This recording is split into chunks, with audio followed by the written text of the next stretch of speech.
Pete, your response to question one can actually be carried over a bit to Greg's question. The Freedom Caravan in Canada has garnered more support there and in the US and has not become out of hand, despite the government and mainstream media's narrative about it. I see even blue states here in America are looking at ending several mandated COVID related restrictions in response. We see Americans fighting similar authoritarianism, dealing with the same response from media and the current government, but treated like domestic terrorists.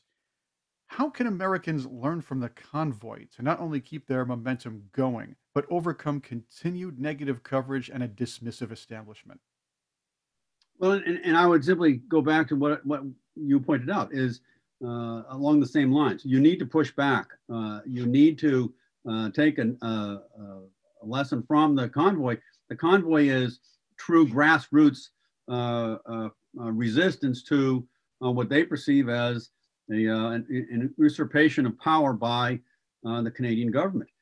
And the answer to it is to resist. The answer to it is to say, no, you work for us. You have to stay within the rules. You are the servants of the people. You are not the lords of the people.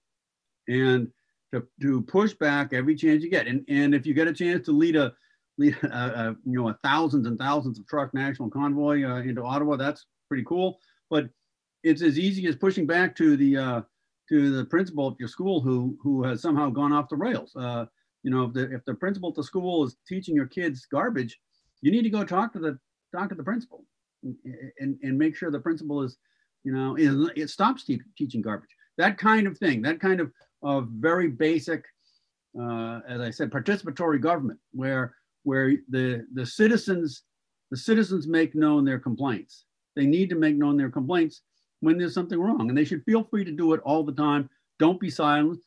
Don't say, oh geez, I can't do that. Don't let them put you in a box. Don't let them make you the other. Speak up. It is interesting, isn't it, how the Canadian government has reacted to what was a peaceful protest by an essential element of the logistics supply chain. Those guys didn't do that because they just felt like causing trouble. They did it because it was hurting their livings and the lack of common sense. I mean, what threat of infection is posed by a trucker alone in his cab for his entire working day, pretty much? Why on earth did they have to wear masks? That was one of the more ridiculous things. And it's that sort of lack of common sense. That's why I think the Canadians have responded. And I'm fascinated that, like most protests by freedom lovers, it seemed to me from the reporting that I could see that it was a very peaceful protest. And yet the government and Prime Minister Trudeau immediately claims that, oh, there's a threat and there's been violence. The police reports are, terribly troubling. It's as if once they make these stupid decisions, they get afraid when they get pushback. And that, again, is another one where I think the Sentinel Project is important. Thank you for that question, Greg. Well, it's almost like Justin Trudeau is the Dr. Smith of politics. He's brave in front of the camera. It's all racist. Yes, these people are horrible. They come to Ottawa. He finds a way to, oh no, I was exposed to COVID. I must hide under the table. Oh, you bubble-headed booby. Oh my gosh. Whoa, he is like Dr. Trudeau. Yes, exactly.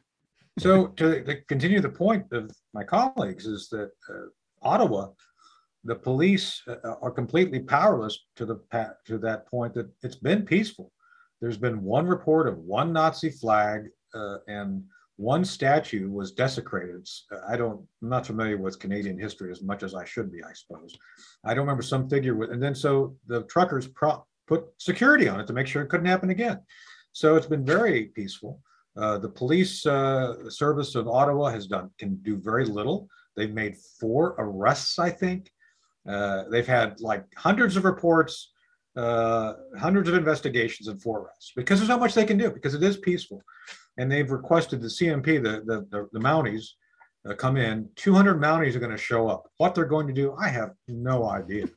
Maybe Tim knows better, being British, that what the Mounties do. I don't, what are they going to do? Walk around in their nice Dudley Do-Right outfits and and write tickets. I don't know.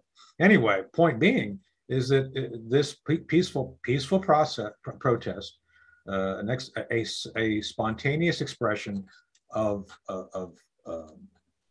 basically disgust by the working class. This isn't even a conservative thing. The conservatives in Canada have been like they don't know what to say. It's kind of like our Republicans. They don't know what to say half the time. So it's not been extreme. It's not been right wing. It's not been. I think Trudeau tried to say it was Nazis or something like that. God, racist, he's the freaking Nazis. Nazi. Yep. It's like Dr. Smith and Hitler in his hybrid is who he is, it seems. And I'm going to get in trouble for that, but I'm sticking by it. Thank you for watching this clip of our Ask Us Anything session, part of our Thought to Action series presented by the London Centre for Policy Research. If you'd like to see the full Ask Us Anything session, enjoy exclusive content you won't see anywhere else, as well as sneak previews, and to ask your own questions, please become a member of our Patreon page, patreon.com/thoughttoaction. Members will enjoy more exclusive in-depth conversations, as well as panel discussions, and live streams are coming. Once again, thank you for being with us. Don't forget to like, share, and subscribe, and make your day an excellent one.